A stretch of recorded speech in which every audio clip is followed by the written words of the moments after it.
Hi everyone, स्वागत है आप सभी का। मैं इस वीडियो को इसलिए बना रहा हूँ ताकि जो क्वेश्चंस आपके आए हैं उसका सॉल्यूशन तो आपको पता ही होगा, जिन्होंने टेट का एग्ज़ाम दिया होगा या जिन्होंने क्वेश्चन पेपर देखा होगा। लेकिन जो उसमें ऑप्शंस हैं उनसे क्या क्वेश्चंस पूछे जाते हैं या पूछे गए हैं, उनके बारे में भी आपको पता होना ज़रूरी है। वीडियो ज़रूर लंबी होगी, आप सभी जानते हैं कि मेरी वीडियोज़ लंबी ही होती हैं, बट आपको एक क्वालिटी कंटेंट मिलेगा और क्वेश्चंस आपको बेहतरीन देखने को मिलेंगे। तो आइए स्टार्ट करते हैं। हमारा क्वेश्चन नंबर 121, नाको झील या नाको लेक कौन से डिस्ट्रिक्ट में है। आपके पास चार ऑप्शंस हैं, तो इसका जो राइट आंसर है किन्नौर। देखिए, किन्नौर में आपकी जो है वो दो फेमस लेक है। एक तो हम बात कर चुके हैं अ, नाको लेक की, और दूसरी आपकी सोरांग। तो आपने ये भी याद रखना है। और जो आपकी नाको लेक है, यहाँ पर आप स्केटिंग के लिए बड़ी फेमस है, तो आपसे ये भी पूछा जा सकता है। और आपकी जो हमारी सबसे ऊंची पर्वत चोटी जो माउंटेन पीक है हिमाचल प्रदेश की शिल्ला, वो कौन से डिस्ट्रिक्ट में है, वो है आपकी किन्नौर में। तो आपने ये भी याद रखना है। बात करते हैं सिरमौर की। तो सिरमौर में आपकी रेणुका लेक, रेणुका लेक आपने ये याद रखना है। रेणुका लेक आपकी सिरमौर में है। और देखिए, ये जो लेक का जो आपका संबंध है, ये आपकी जो परशुराम जी थे, इनकी माता का नाम रेणुका था। तो आपने ये याद रखना है। सुकेती लेक बहुत बार पूछी जाती है। सुकेती लेक ये भी आपकी सिरमौर में है। और सुकेती फॉसिल पार्क, जीवाश्म पार्क जिसे हम कहते हैं, ये भी कहाँ है आपका, सिरमौर में। फॉसिल पार्क बार बार पूछा जाता है, तो ये आपको पता भी है। शिमला में थोड़ा सा जो मुझे अलग सी लगती है आज, तो आपकी चंद्रनाहन। क्यों? क्योंकि हम जनरली अगर हम चंद्रताल की बात करते हैं तो आपकी लाहौल स्पीति में है, तो हमें लगता है कि चंद्रनाहन भी शायद आपकी लाहौल स्पीति में ही होगी। नहीं, चंद्रनाहन आपकी शिमला डिस्ट्रिक्ट में है। और कौन सी थोड़ी अलग सी जो है, वो है आपकी कराली लेक, ये आपको पता है, या गढ़कुफर, तानू जुबल, ये आपकी सारी शिमला डिस्ट्रिक्ट में ही है। बात करते हैं चंबा में। चंबा में आपको पता है जो मनी महेश तो सभी को पता, महाकाली, महाकाली जो है, और लामा लेक या गढ़ासरू लेक, ये आपकी सारी चंबा डिस्ट्रिक्ट में आती हैं। और देखिए, कभी कभी मैंने ये क्वेश्चन देखिए अभी आपसे डिस्कस किया था। मैंने अपने कम्युनिटी पोस्ट में दिया था कि जो परशुराम जी हैं उनका संबंध किससे, तो मैंने जानबूझकर आपका ऑप्शन दिया रेणुका से। तो देखिए, जो उनका असली जो संबंध है वो आपका निर्मंड से है। अभी क्वेश्चन पूछा भी गया है। तो देखिए, कहीं ना कहीं जो क्वेश्चंस मैं फ्रेम करता हूँ वो सारे तो देखिए नहीं होते, बट मैक्सिमम क्वेश्चंस आपको देखने को मिलते हैं। और आप मेरा टेलीग्राम ग्रुप भी ज्वाइन कर सकते हैं इनकेस आप पसंद करते हैं। गुट निरपेक्ष देशों का प्रथम शिखर सम्मेलन कब हुआ था? तो ये हुआ था आपका 1961 एडी में। थोड़ा डिफरेंट सा क्वेश्चन था। Option is the right answer. WHO, जिसे हम कहते हैं वर्ल्ड हेल्थ ऑर्गेनाइजेशन, इसका मुख्यालय कहाँ पर है? तो ये ऐसे क्वेश्चन इसलिए बनते हैं, देखिए, क्योंकि आपकी WHO जो आपका न्यूज़ में है, बिकॉज अभी आपका जो मंकी पॉक्स है, ठीक है, वो फैल रहा है। तो और वैसे भी कोरोना के टाइम से ये ज़्यादा फेमस था WHO। तो ये है आपका जेनेवा। जेनेवा कहाँ है आपका? स्विट्ज़रलैंड में। स्विट्ज़रलैंड आपको पता है, वहाँ काफ़ी महंगी कंट्री है, काफ़ी पैसे वाले लोग हैं। तो जनरली जो आपके हेडक्वार्टर्स हैं वो आपके जेनेवा में ही देखने को मिलते हैं। अगर हम बात करते हैं WHO की, तो हेडक्वार्टर तो मैंने आपको बता दिया। और कब एस्टेब्लिश हुई है, तो आपने याद रखना है 1948 में। मतलब हमारे एक साल बाद, आज़ादी के एक साल बाद 1948 में WHO की स्थापना की गई। और अभी जो उसके डायरेक्टर जनरल हैं, आप याद रख सकते हैं, डॉक्टर टेड्रोस गैब्रेसिस, गैब्रेसिस। देखिए, नाम आप याद रख सकते, अगर आपको टेड्रोस भी याद रह गया तो भी काम बन जाएगा। थोड़ा सा और बात कर लेते हैं कि जैसे आपकी ILO, जिसे हम कहते हैं इंटरनेशनल लेबर ऑर्गेनाइजेशन, ठीक है, 1946 में एस्टेब्लिश हुई है या बनी है। और इसका मुख्यालय कहाँ पर है? ये भी आपका जेनेवा, स्विट्ज़रलैंड में ही है। आपका इंटरनेशनल मॉनेटरी फंड, जिसे हम IMF कहते हैं, ये कब बना है आपका? ये है आपका जुलाई 22 को 1944 में बना है। और इसका हेड क्वार्टर कहाँ पर है? हेड क्वार्टर है आपका यूएसए में। वर्ल्ड ट्रेड ऑर्गेनाइजेशन, जिसे हम WTO कहते हैं, विश्व व्यापार संगठन, आई थिंक इस हिंदी में ही कहते हैं, ये भी आपका जेनेवा में ही है। तो मैक्सिमम आप जेनेवा में है या आपके यूएसए में है। जैसे हम बात करते हैं आपका यूनिसेफ, EF, तो जिसे कहते हैं यूनाइटेड नेशन या UN चिल्ड्रंस फंड। तो इसका जो हेड क्वार्टर है कहाँ पर है? न्यूयॉर्क, USA में, यानी कि अमेरिका में। और ये कब बना था? तो आपने याद रखना है 11 दिसंबर 1946 में। देखिए छोटे छोटे क्वेश्चंस होते हैं, ये आपको बहुत बहुत हेल्प करते हैं। बिकॉज देखिए अगर मान लीजिए 100 मार्क्स का पेपर है, आप 60 तो आप लेके आ सकते हो, आप 70 भी ला सकते हो, बट उसके बाद स्कोर करना टफ हो जाता है। बिकॉज यहाँ तक सभी पहुँच जाते हैं, बट इसके बाद आप 1 नंबर 2 नंबर, अगर आपने HP पुलिस का भी देखा होगा तो कोई हाफ मार्क्स से रह रहा है, कोई 1 मार्क्स से रह रहा है, तो देखिए कितना फ़र्क पड़ जाता है। तो हर एक क्वेश्चन की इम्पॉर्टेंस है, इसीलिए मैं आपको डिटेल्ड जो है वो सॉल्यूशन करवा रहा हूँ। बाकी आप पढ़ सकते हैं, जैसे आपके और भी यूनाइटेड नेशंस के पार्ट हैं, ठीक है, आप उनके बारे में ज़रूर पढ़ लीजिए। देखिए नेक्स्ट क्वेश्चन आपसे यही पूछ लिया गया कि यूनिसेफ की स्थापना कब की है? तो हम ये देख चुके हैं। तो कब की है? ये की है आपकी 1946 में। तो देखिए इस तरीके से क्वेश्चंस बनते हैं, तो आपके लिए भी इजी हो जाता है। नेक्स्ट है आपका भारत का राष्ट्रीय खेल कौन सा? देखिए ऐसा सच तो नहीं है, बट जब हमें हॉकी दिखता है तो हॉकी आपका राइट आंसर है। तो हॉकी से आपसे ये पूछा जा सकता है कि हॉकी के जादूगर कौन है? आप सभी जानते हैं कि मेजर ध्यानचंद सिंह, ठीक है, उनका पूरा नाम है मेजर ध्यानचंद सिंह। हम तो जनरली बोलते हैं कि मेजर ध्यान सिंह। तो देखिए ऐसा होता था कि इन्हें मतलब ये जैसे ये अपनी जो प्रैक्टिस के लिए इतने पागल होते थे, ये मतलब चांद की जो आपकी रोशनी होती है उसके नीचे भी इतना प्रैक्टिस करते थे। तो इनके जो साथी थे उन्हें ये चांद के नाम से भी जानते थे। तो आप ऐसे ऐसे चीज़ें याद रख सकते हैं। और स्पोर्ट्स डे जो है वो इनके नाम पर ही सेलिब्रेट, इनके जो बर्थडे पर सेलिब्रेट किया जाता है। और वो कब होता है? रिसेंट बन सकता है क्वेश्चन, 29 अगस्त को। तो आपने ये याद रखना है। और द्रोणाचार्य अवार्ड कौन से उसमें दिया जाता है? तो कौन सी फील्ड में दिया जाता है? तो आपने स्पोर्ट्स में, किसके लिए? जो आपके कोच होते हैं, ठीक है, तो वो आपके, क्योंकि द्रोणाचार्य गुरु थे तो कोच भी आपके गुरु ही हैं, तो आपके ये स्पोर्ट्स में दिया जाता है। और क्या हो सकता है? क्या क्वेश्चंस बन सकते हैं? क्वेश्चंस आपसे बन सकते हैं हॉकी से। अब जो आपकी जो टर्म्स हो सकती हैं वो आपसे पूछी जा सकती है। तो जैसे आपकी हॉकी से हम कह सकते हैं बुली, और क्या पोस्ट बैक, थोड़ा डिफरेंट सा नाम है। और बाकी स्ट्राइकिंग सर्कल तो फिर भी आपने सुना होगा, तो ये बन सकता है। अगर हम बात करते हैं जैसे बैडमिंटन से, बैडमिंटन का देखिए बड़ा मस्त है कि let love lobe LOAB, then drive and then drop. मतलब let's love lobe drive and drop. तो ये तो आपको इजी हो जाएगा याद करने के लिए। और देखिए कभी कभी आपसे पूछ लिया जाता है कि जो आपके ये खेल हैं, जिस कोर्ट पर, जिस पर ये खेले जाते हैं, जिस फील्ड पर खेले जाते हैं, उसे हम क्या क्या कहते हैं? जैसे आपका बैडमिंटन कोर्ट पे खेला जाता है, तो इसी तरीके से आपसे पूछ लिया जाता है कि जो आपका बेसबॉल का प्लेइंग एरिया होता है उसे क्या कहते हैं? उसे कहते हैं डायमंड। बहुत ही डिफरेंट सा है, तो आपने ये याद रखना है। लुकिंग बैक किसकी आत्मकथा है? देखिए जो मैंने इसका सर्च किया है तो मुझे तो जो इसका सही आंसर लगा है कि ऑप्शन डी, इनमें से कोई भी नहीं। तो इसका जो राइट आंसर है महर्षि ढोंडो, आई थिंक मैं नाम जो है वो सही प्रोनाउंस कर रहा हूँ, केशव कारे। ये इनकी आत्मकथा है, ऑटोबायोग्राफी जिसे हम कहते हैं। और एक इनकी और भी आत्मवारुता आत्मरुता कुछ इस तरीके से है, आप ये भी याद रख सकते हैं। सतलज नदी का नेक्स्ट क्वेश्चन है आपका, सतलुज नदी का उद्गम स्थान आपको बताना है।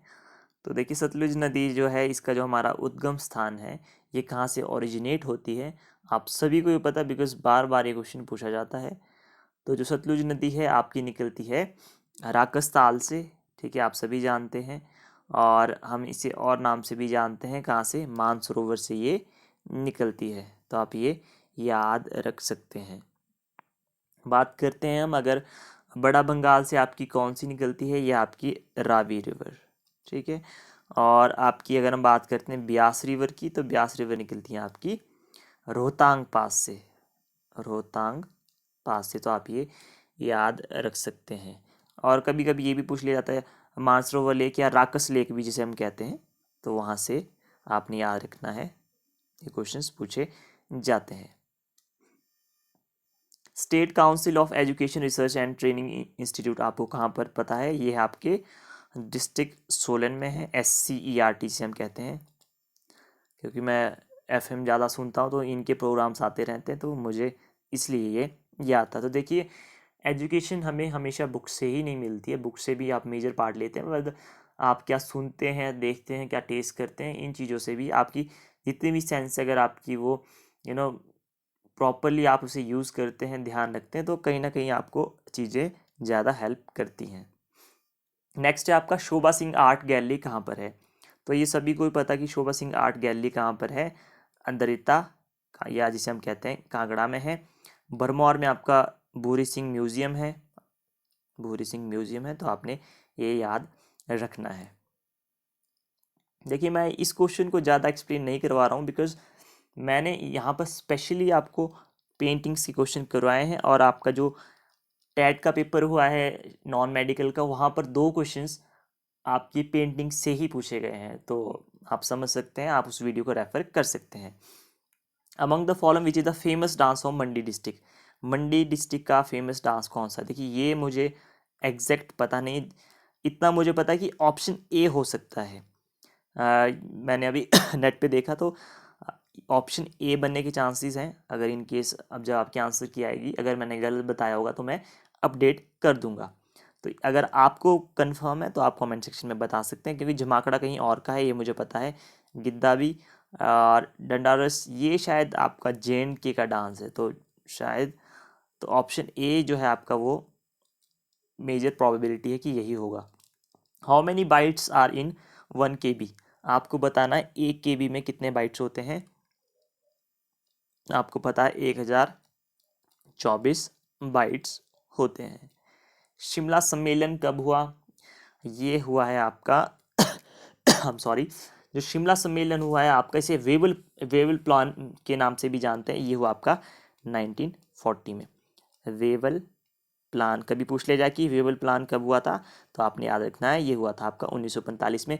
और इसे रिजेक्ट किसने कर दिया था, तो जो जिन्ना थे उन्होंने इसे रिजेक्ट कर दिया था, तो आप ये याद रख सकते हैं। भारत के संविधान में कुल कितनी सूचियां हैं, मतलब हाउ मैनी लिस्ट्स, कितनी लिस्ट हैं, तो लिस्ट है जैसे आपकी यूनियन लिस्ट हो गई, स्टेट लिस्ट हो गई, और एक कनकरेंट, तो कितने, 1 2 3, तो आपके पास जो है राइट आंसर है ऑप्शन 3। तो देखिए, यूनियन लिस्ट क्या होती है, यूनियन आपको पता है, जो मतलब जहाँ पर जो उस पर कानून बनाने का अधिकार आपकी जो केंद्र सरकार होती है, यानी कि जो हमारी दिल्ली से चलती है, उसका अधिकार होता है। स्टेट लिस्ट आपको पता है कि अपने अपने स्टेट्स की जो पावर होती है। फिर एक आती है आपकी कनकरेंट, कनकरेंट को हिंदी में क्या कहते हैं वो मुझे नहीं पता। कनकरेंट में ऐसा होता है कि जो आपकी स्टेट की सरकार है और जो सेंटर की सरकार है, वो उन दोनों पर कानून बना सकती है। तो आप ये समझ सकते हैं, जैसे सेंटर में आपकी क्या क्या हो सकती है, अगर मैं सॉरी यूनियन में, जैसे आपकी बैंकिंग्स हो गए, ठीक है, बैंकिंग सेक्टर हो गया आपका, डिफेंस सेक्टर हो गया, फाइनेंशियल जो भी आपके इंस्टीट्यूशंस है, न्यूक्लियर वेपन्स हो गए, ये सारी चीज़ें, या कम्युनिकेशन, जैसे आजकल स्पेशली आपका 5G की आजकल बिड हो रही है, ठीक है, स्पेक्ट्रम बिक रहा है, तो अभी जियो टॉप पे चल रहा है रिलायंस वाले, तो 5G टेली कम्युनिकेशन जिसे हम कह सकते हैं, टेली कम्युनिकेशन आपका सेंटर के पास है, क्योंकि वही बिड लगा रही है, ठीक है। तो इस तरीके से भी आप चीज़ें याद रख सकते हैं। बात करते हैं स्टेट लिस्ट की, तो स्टेट लिस्ट में जैसे आपकी लॉ एंड ऑर्डर आ गया, एग्रीकल्चर आ गया, फिशरीज आ गया, पब्लिक हेल्थ आ गया, तो ये आपकी सारी स्टेट लिस्ट में होती हैं। और अगर हम बात करते हैं आपकी जो यूनियन लिस्ट है, जो आपको 42nd अमेंडमेंट हुआ है, संशोधन हुआ है 1976 में, ये स्टेट लिस्ट से आपकी कंकरेंट लिस्ट में ये चीज़ें डाल दी। जैसे आपकी कौन सी होगी, एजुकेशन, एजुकेशन हो गया आपका और क्या हो सकता है आपका, जैसे प्रोटेक्शन ऑफ वाइल्ड लाइफ हो गया, ये चीज़ें आपकी हो सकती है, लेबर वेलफेयर हो गया, ये चीज़ें आपकी सारी जो है वो कंकरेंट लिस्ट में आती है। आपके फॉरेस्ट हो गया, ये सारी आपकी देखिए कानून, एजुकेशन पे जो अधिकार है आपका वो देखिए, जैसे अभी आपकी नेशनल पॉलिसी आई है, अभी न्यू एजुकेशन पॉलिसी आई है, तो वो आपकी जो फ्रेम करी वो आपकी किसने करी है, यूनियन ने यानी कि सेंटर ने। बट आपके कुछ, आप अगर कुछ संशोधन करना चाहते हैं तो आपके पास स्टेट के पास भी राइट होता है कि वो भी एजुकेशन में अपना तरीके से देख सकता है। तो यह दोनों के पास होता है ये सब्जेक्ट, स्टेट के पास भी और आपके यूनियन के पास भी, यानी कि ये कौन सी लिस्ट में आता है, ये आता है कंकरेंट लिस्ट में। आई होप आपको समझ जरूर आया होगा। भारतीय कृषि अनुसंधान परिषद कहाँ पर है, ये है आपकी न्यू दिल्ली में। सुप्रीम कोर्ट में पहली महिला जज कौन थी, तो ये आपको पता है। कंफ्यूजन सिर्फ इतना सा हो सकता था कि लीला सेठ है या फातिमा बीबी है। तो देखिए इसका जो राइट आंसर है ऑप्शन सी, फातिमा बीबी। तो देखिए अगर हम बात करते हैं लीला सेठ की, तो ये आपकी फर्स्ट, ध्यान से सुनिए कि फर्स्ट जो आपकी विमेन जज हैं कहाँ की, दिल्ली हाई कोर्ट में, दिल्ली हाई कोर्ट में। तो वो कौन है, लीला सेठ। और ये हमारी chief justice, chief justice of HP high court जो लेडी है, जो विमेन है, सबसे पहली कौन है, लीला सेठ। आपको मुझे कमेंट सेक्शन में बताना कि अभी रिसेंट या हमारे जो करंट हैं एचपी हाई कोर्ट के चीफ जस्टिस कौन है। क्वेश्चन पूछा जाएगा, एग्जाम कोई सा भी हो, कहीं ना कहीं ज़रूर आपको देखने को मिलेगा। सरोजनी नायडू ये कौन है, ये है आपकी पहली इंडियन विमेन जो इंडियन नेशनल कांग्रेस की प्रेसिडेंट बनी। तो आपने याद रखना है। और इन्हें नाइटेंगल, नाइटेंगल ऑफ इंडिया के नाम से भी जाना जाता है, तो आप ये भी याद रख सकते हैं। विजय लक्ष्मी पंडित जी के बारे में अगर हम बात करें तो ये जो आपकी first women president of UN थी, तो आप ये भी याद रख सकते हैं। Poverty and the un British rule in India, ये पुस्तक किसने लिखी है, ये आपके द ग्रैंड ओल्ड मैन कौन है, दादा भाई नौरोजी, इन्होंने ये लिखी है।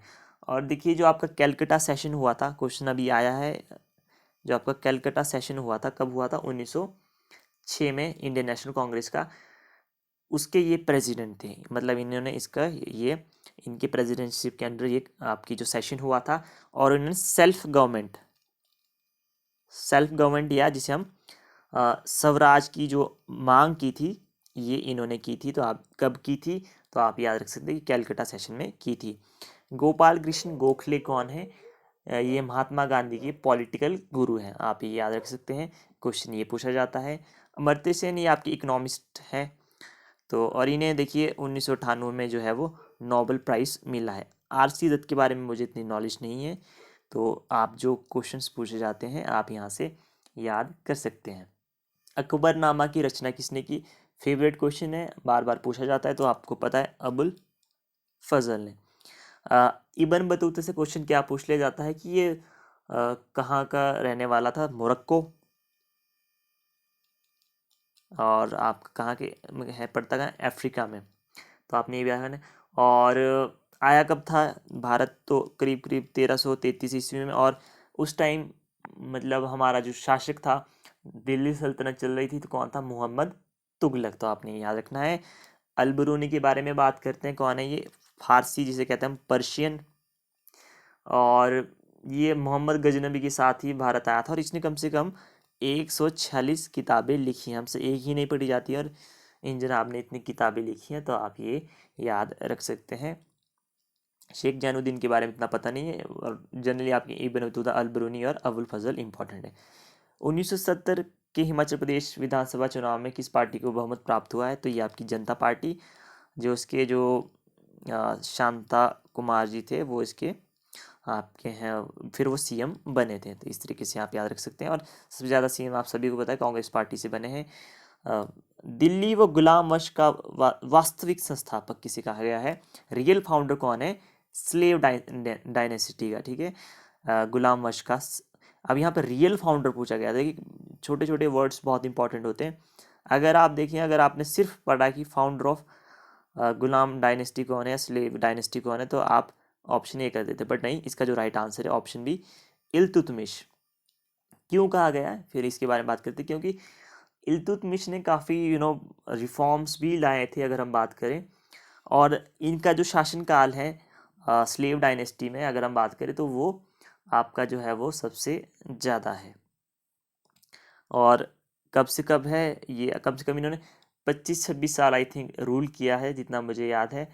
और इल्तुतमिश ने ही आपका जो है कुतुब मीनार का जो है वो कुतुब मीनार का कंस्ट्रक्शन का काम पूरा किया था, तो आप ये याद रख सकते हैं। और इनका जो काल है कब से कब किया है, 1210 से 1236 तक, मतलब 26 साल इन्होंने रूल किया है। और क्या पूछा जा सकता है, इन्होंने एक कुतुब मीनार का कंस्ट्रक्शन स्टार्ट किया था, इक्ता सिस्टम इन्होंने स्टार्ट किया था। और फादर ऑफ टॉम बिल्डिंग मतलब मस्जिद का जो निर्माण करवाने का जो कला थी या जो भी फादर थे, किसे कहा गया है, वो है आपके इल्तुतमिश। और ये चीज़ें आपसे, और इन्होंने देखिए 2 कॉइन चलाए थे, सिल्वर टंका और कॉपर जीतल, ये 2 कॉइन जो चलाए थे इन्होंने चलाए थे इल्तुतमिश ने। तो आपने ये चीज़ें याद रखनी। और एक क्वेश्चन आपसे ये भी पूछा जाता है कि लाहौर से दिल्ली को किसने अपनी कैपिटल बनाया था, यानी कि दिल्ली कैपिटल किसने बनाया था, वो है आपके इल्तुतमिश ने। पहले लाहौर होती थी, फिर बाद में ये दिल्ली, क्योंकि देखिए जब दिल्ली पे कैपिटल शिफ्ट हुई तभी तो आपकी दिल्ली डायनेस्टी जो है वो स्टार्ट हुई एक तरीके से। तो आप इस तरीके से भी याद रख सकते हैं। कुतुबुद्दीन ऐबक की अगर हम बात करें तो देखिए इनका जो टाइम पीरियड था 1206 से 1210, मतलब 4 साल ही इन्होंने हार्डली जो है आपका रूल किया। और ये जो आपके गुलाम थे किसके, मोहम्मद गौरी के, तभी तो ये गुलाम वश बना या नाम आया। क्योंकि पहली बार ऐसा हुआ कि किसी राजा का बेटा या चाचा भतीजा या बेटी जो है वो प्रिंस नहीं बनी, राजा नहीं बनी, उसका गुलाम बना। क्योंकि मोहम्मद गौरी के बाद कुतुबुद्दीन ऐबक जो है आपके वो राजा बनते हैं, खुद को राजा डिक्लेयर करते हैं और वो गुलाम वश की स्थापना करते हैं। गुलाम वश को इलबरी डायनेस्टी के नाम से भी जाना जाता है और एक और नाम से भी जाना जाता है, मुझे वो याद नहीं आ रहा है। बाकी अगर हम लक्ष्य, और इन्हें देखिए जो कुतुबुद्दीन ऐबक है, कुतुब मीनार का जो काम स्टार्ट था इन्होंने ही करवाया था। और अगर हम बात करें 2.5 दिन का झोपड़ा, 2.5 दिन का झोपड़ा अजमेर में, ये आपकी आपकी मॉस्क है। और एक और मॉस्क है जो इन्होंने बनाई है, वो कौन सी, कुव्वत उल इस्लाम, ये आपकी है दिल्ली में। तो आप ऐसे याद रख सकते हैं, कभी कभी पूछ ली जाती है मॉस्क यानी कि मस्जिद। और क्या पूछा जा सकता है, इतना ही। और इन्हें लक बख्श या लाख बख्श के नाम से भी जाना जाता है, बिकॉज ये खुद भी ये स्लेव थे, गुलाम थे। तो इन्हें मतलब ये उनकी जेनरसिटी या जिसे हम कहें कि नरम दिल के या दयालु इंसान टाइप थे, तो लक बख्श के नाम से भी जाना जाता था। बिकॉज खुद भी गुलाम रहे थे तो ये लोगों की दर्द पीड़ा के बारे में समझते होंगे, इसलिए इनको लक बख्श का नाम भी दिया गया है, जितनी मेरी समझ कहती है। बात करते हैं खिलजी की, तो खिलजी का अगर हम बात करें कि अलाउद्दीन खिलजी ने क्या किया है, तो परमानेंट आर्मी इन्होंने रखी है। अलाई दरवाज़ा, देखिए जो कभी कभी क्वेश्चन आपसे पूछ लिया जाता है कि जो कुतुब मीनार की, एक कुतुब मीनार में एक दरवाज़ा बनाया है, वो किसने बनाया है, अलाई दरवाज़ा, वो बनाया है अलाउद्दीन खिलजी ने। और जो बिशवा सिस्टम होता है, जो आपकी लैंड मेजरमेंट का सिस्टम होता है, वो किसने स्टार्ट किया है, वो आपका अलाउद्दीन खिलजी ने किया है। और आपको पता है 2 फेमस पोएट हैं, अमीर खुसराव और मीर हसन, तो ये आपको पता है ये किसके हैं, किसके कोर्ट के हैं, अलाउद्दीन खिलजी के हैं। स्पाइस सिस्टम यानी गुप्तचर प्रणाली अलाउद्दीन खिलजी ने स्टार्ट करी है।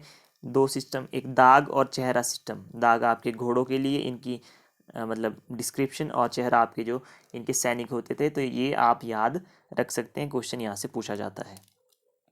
बलबन, देखिए बलबन ने तो क्या किया, जो इल्तुतमिश की पूरी फैमिली थी उसको मार के खुद ये राजा बना था, 1265 से 1286 तक, ये आप याद रख सकते हैं। अवलोकितेश्वर मंदिर कहाँ पर है, ये है आपका लाहौल स्पीति में है। वो among the following looted Nagarkot in 1009 AD, तो आपको पता है मोहम्मद गजनवी था, उसने ही कांगड़ा किले को लूटा था। बस इसका काम सिर्फ लूटना ही था, ज़्यादा इंटरेस्ट नहीं था, लूट पाट और भाग जाओ। फिर इसने ही सोमनाथ मंदिर को भी लूटा था। सोमनाथ मंदिर कहाँ है आपका? गुजरात में। और आई थिंक जो उस टाइम राजा थे वो थे आपके भीम प्रथम, जब गुजरात पर इसने आक्रमण सोमनाथ मंदिर को लूटा था। और अगर हम बात करते हैं नगरकोट की, तो आपको पता है ये कांगड़ा का ही एशियन नाम है। त्रिगर्ता के नाम से भी हम किसके जानते हैं? सॉरी, नगरकोट, हाँ, ये तो आपका किला है नहीं। बाकी जो त्रिगर्ता, सॉरी, कांगड़ा का जो ओल्ड नेम है वो क्या है? त्रिगर्ता, आपको पता ही है। और नगरकोट का किला किसने बनाया था? ये आपका सुशर्मा चंद। तो आई थिंक इतने क्वेश्चन यहाँ से इंपॉर्टेंट है।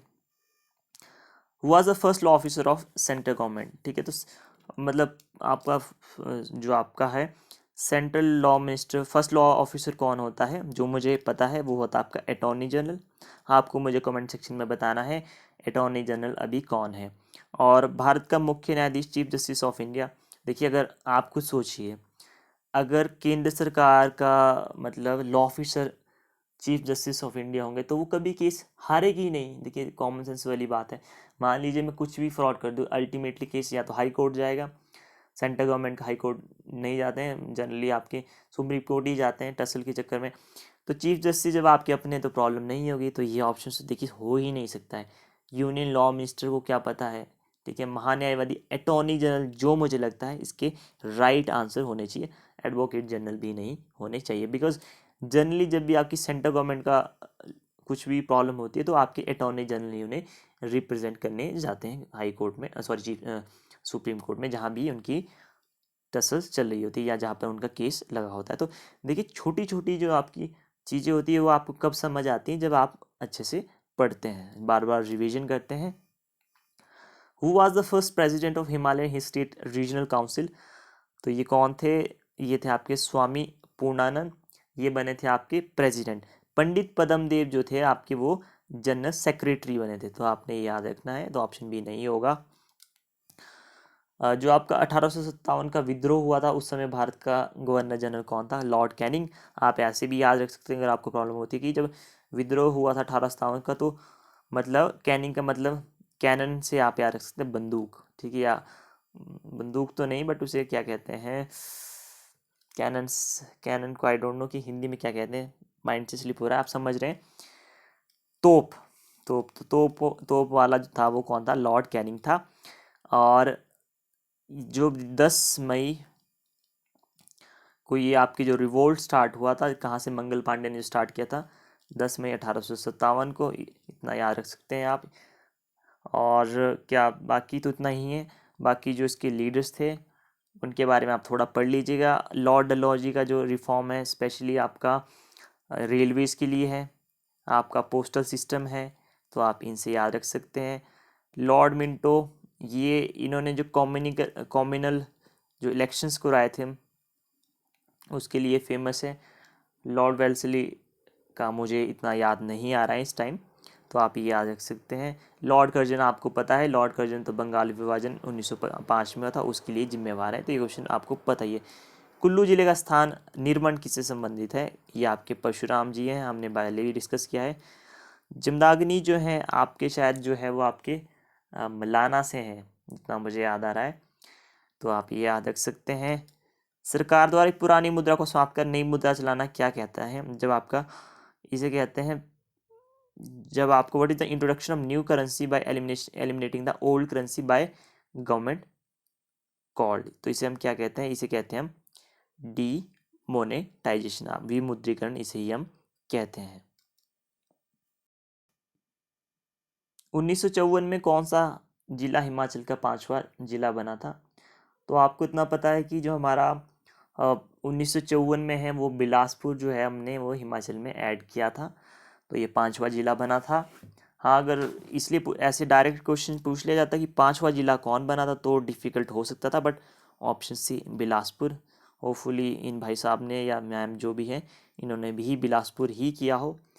तो थोड़ा टाइमलाइन के बारे में बात कर लेते हैं, इंपॉर्टेंट हो सकती है अगर आप पसंद करें। तो अगर मैं 15 अप्रैल 1948 से बात करता हूँ, क्या होता है कि हमने 4 डिस्ट्रिक्ट फॉर्म कर दिए, मतलब 4 डिस्ट्रिक्ट बने। कौन कौन से? चंबा, महासू और आपका जो है सिरमौर और आपका मंडी। तो देखिए चंबा सिरमौर मंडी चंबा सिरमौर मंडी कब बन चुके हैं? 1948 में। तो ऑप्शन तो आपका बिलासपुर ही बनेगा, ये तो हमें पता ही था। पांचवा स्टेट बना बिलासपुर, कब बना? ये बना आपका 1954 में। अब आपके पास 5 स्टेट हो गए। 1960 में आपका जो है वो आपका जो है वो चिन्नी तहसील से, चिन्नी तहसील जो आपकी महासू डिस्ट्रिक्ट है, वहाँ से आपका कौन सा डिस्ट्रिक्ट फॉर्म होता है? किन्नौर डिस्ट्रिक्ट, वो बन जाता है आपका 6th डिस्ट्रिक्ट। फिर 1966 में ऐसा होता है कि जो आपका फॉर्मेशन ऑफ हरियाणा, और हरियाणा का फॉर्मेशन कब होता है ये क्वेश्चन भी पूछ लिया जाता है 1966 में। और उसके आपके जो 2 डिस्ट्रिक्ट बनते हैं हमारे, एक तो बनता है कुल्लू कांगड़ा, ठीक है, कुल्लू एंड कांगड़ा जो डिस्ट्रिक्ट है उनका जो फॉर्मेशन होता है, तो आप इस तरीके से याद रख सकते हैं। फिर बाकी जो आपके डिस्ट्रिक्ट्स हैं जैसे आपके कांगड़ा, कुल्लू, लाहौल स्पीति, शिमला, ये डिस्ट्रिक्ट आपके फॉर्म होते हैं, तो इस तरीके से आपके 10 डिस्ट्रिक्ट बन जाते हैं। फिर आपके 1972 में उन्नाइन हमीरपुर बनते हैं। फिर बाकी जो आपके महासू से ही है, महासू से ही आपके सोलन शिमला बनते हैं। तो इस तरीके से आपने याद रख लेना है। और आपसे ये क्वेश्चन पूछा जाता है कि जो आपके ओल्ड डिस्ट्रिक्ट हैं, ओल्ड डिस्ट्रिक्ट है, ओल्ड हिमाचल प्रदेश में कौन कौन से डिस्ट्रिक्ट आते हैं, तो आपने याद रखना है कौन कौन से आते हैं।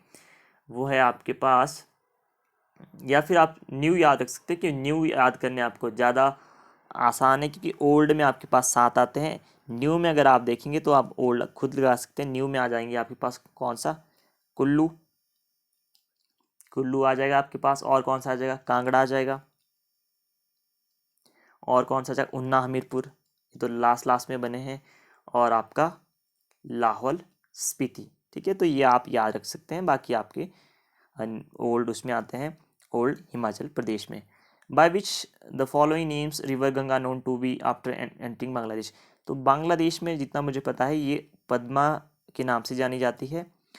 और अगर हम बात करते हैं हिम इन इंडिया, तो ये जो है आपकी लोहित के नाम से जानी जाती है। सॉरी, जो आपकी ब्रह्मपुत्र है, ब्रह्मपुत्र की अगर हम बात करते हैं तो तिब्बत में जो है वो सांगपो के नाम से जानी जाती है। ब्रह्मपुत्रा जो है आपकी सांगपो के नाम से जो है वो आपकी जानी जाती है। कौन सी? ब्रह्मपुत्रा रिवर तिब्बत में। एंड लोहित, लोहित के नाम से ये इंडिया में जानी जाती है। ब्रह्मपुत्रा की मैं बात कर रहा हूँ, ऑप्शंस की अगर मैं बात करें। और अगर हम बात करते हैं बांग्लादेश में जो ब्रह्मपुत्रा है वो किस नाम से जानी जाती है? वो जानी जाती है जमुना के नाम से। तो क्वेश्चन ये था, आप गंगा का बताना था। गंगा तो है वो बांग्लादेश में पद्मा के नाम से जानी जाती है। लोहित किसका नाम है? ये आपका ब्रह्मपुत्र का इन इंडिया, ठीक है। और जो है जमुना, जमुना है बांग्लादेश में किसका नाम? आपकी जो है ब्रह्मपुत्र रिवर। तो आप याद रख सकते हैं। हाँ, भाई दो ना पाई, ये किसका एक्सटेंशन है? किस आंदोलन के लिए? ये किसने दिया था? ये जो आपके जो भागमल सोठा थे, इन्होंने इसका ये नारा दिया था। और किसके लिए दिया था? सविनय अवज्ञा आंदोलन जिसे कहते हैं हम। Option D civil disobedience movement. अब थोड़ा सा बात कर लेते हैं स्वदेशी आंदोलन। ये कब स्टार्ट हुआ था? ये हुआ था आपका 1905 में। और ये किसने स्टार्ट किया था? ये किया था बाल गंगाधर तिलक ने, बीजी तिलक ने ये स्टार्ट किया था। तो आप ये याद रख सकते हैं। असहयोग आंदोलन जिसे हम कहते हैं नॉन कोऑपरेशन मूवमेंट, ये कब स्टार्ट हुआ था? 4 सितंबर 1920 में, गांधी जी के समय में इन्होंने स्टार्ट किया था। क्विट इंडिया मूवमेंट, भारत छोड़ो आंदोलन कब हुआ था? 8 अगस्त 1942, ठीक है। अगस्त क्रांति भी शायद इसे कहते हैं। और क्विट करो या मरो, डू एंड डाई नारा भी जो है आपका क्विट इंडिया मूवमेंट के दौरान ही दिया गया था। तो इतनी बातें आप यहाँ से याद रख सकते हैं। नेक्स्ट क्वेश्चन देखते हैं हमारा। When was the constitution finally pass by the constituent assembly, मतलब संविधान सभा के द्वारा अंतिम रूप से संविधान कब पारित किया गया था? तो 26 नवंबर 1949। देखिए इस टाइम बन चुका था, पारित हो चुका था, बट जो फॉलो हुआ, ठीक है, जो फॉलो हुआ है वो हुआ है आपका 26 जनवरी 1950 को। फॉलो मतलब जब वो लागू हुआ है या केम इन फोर्स, ठीक है। तो ये 26 जनवरी 1950 को, बट जो बनकर तैयार हुआ है वो आपका 26 नवंबर 1949 को हुआ है, तो आप याद रख सकते हैं, बार बार ये क्वेश्चन पूछा जाता है। और 26 नवंबर को हम किस डे में सेलिब्रेट करते हैं? कॉन्स्टिट्यूशन डे, तो आप ये याद रख सकते हैं। तो देखिए इस वीडियो से कितने क्वेश्चंस आपको देखने को मिले हैं। आई थिंक ये वीडियो आपके लिए बहुत फ्रूटफुल रहेगी इन केस आपको सॉल्यूशन में कुछ भी प्रॉब्लम लगती है, बिकॉज जब मैं भी अपना इतनी इन्फॉर्मेशन को एक साथ क्लब करता हूँ, तो माइंड में जो चीज़ें हैं वो आगे पीछे सम टाइम स्किप हो जाती हैं, और किसी की मिस्टेक पकड़ना दूसरे के लिए बहुत ईजी होता है। तो इन केस किसी को गलत इन्फॉर्मेशन पास ना हो, आपको लगता है, आप कमेंट सेक्शन में बता सकते हैं। आपको वीडियो पसंद आई तो आप लाइक कर सकते हैं भाई, शेयर भी कर सकते हैं, और चैनल को प्लीज़ सब्सक्राइब करें। और आप मेरा टेलीग्राम ग्रुप भी ज्वाइन कर सकते हैं अगर आपको लगता है, वहाँ पर मेन इंफॉर्मेशंस मैं शेयर करता हूँ। मिलते हैं आपसे नेक्स्ट वीडियो में, जो आपका होगा आपका नॉन मेडिकल टैट का हम सॉल्यूशन देखेंगे, जनरल अवेयरनेस का। Till then have a good time, take care.